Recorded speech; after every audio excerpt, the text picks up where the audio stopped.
So like a fantastic 3-0 win over Holker boys this evening. Just your thoughts on the game? Yeah, I thought we were excellent, to be honest with you. Biggest issues being, taking chances. That was again a little bit in the first half, and I thought again the build-up play took a little while to get going, but then it started to come together and the chances started coming.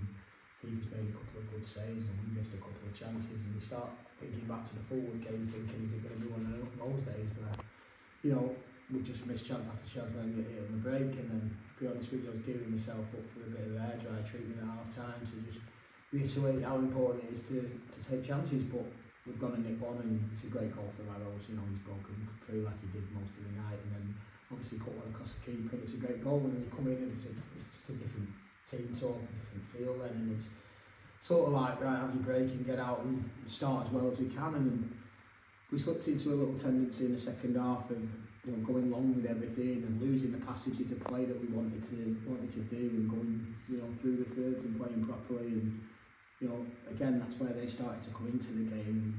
It's one of those that had they nicked one, they'd have probably either gone on and won it or at least caused us more problems. But then we got back into our groove and it started to move well again. And changes were brilliant again tonight. Jake off the bench, Hughesy brilliant for us again.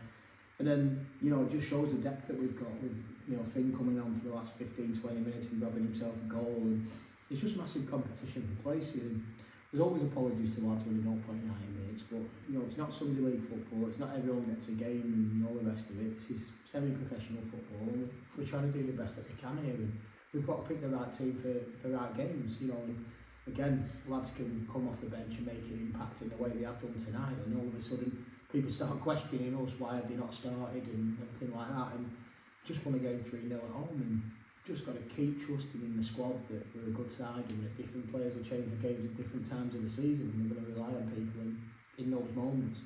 But again, I like Holker. I've always liked him. I think they're a good side. They're solid down the middle, and they get the ball nice and wide, and they can create problems. And we nullified that. And I think if you're coming away at any time of the season and beating Holker 3-0, I think it's a good performance. So yeah, buzzing to score 3 goals. Obviously, we hit the bar twice in the second half as well, and could definitely be more. But I'll take the 3-0 and a clean sheet at home. And obviously moving on to the weekend, Steaton again at home. Just thoughts into that one? Yeah, obviously we'll train on Thursday. We'll start treating Steaton with the utmost respect like we do, and we'll do our work. This is backroom staff that work hard. We have teams watch, we analyse, we watch footage, we set up differently each game. Fans will come and watch and think, we're playing the same formation and all the rest of it, but there's variations within the formation to accommodate the teams that we're playing.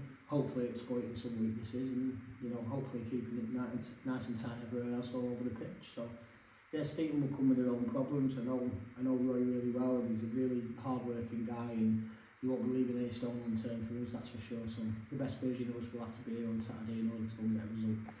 Just a final word as well for Albert Cooper. Obviously paid respects to him before the game, and a win he really would have been proud of. Yeah, definitely. Like we spoke about before the game, Albert's a massive part of this football club, and he always will be. That's what legends do. It lives on forever. And I think the scenes at the end where we've gone over with the fans and celebrated with them, but also chanting Albert's name, and a few emotions come in and it touches you in a certain way. And people like that, and when you see what an impact they have on the players and fans alike, it's amazing. And I thought it was a great tribute to him tonight. So well done to everyone behind the scenes as a club. And also thanks to the fans for supporting us first and foremost, but also giving Albert a send-off that he deserves. So like I say, for our tight Yorkshire pal, rest easy. Perfect. Thanks, Luke.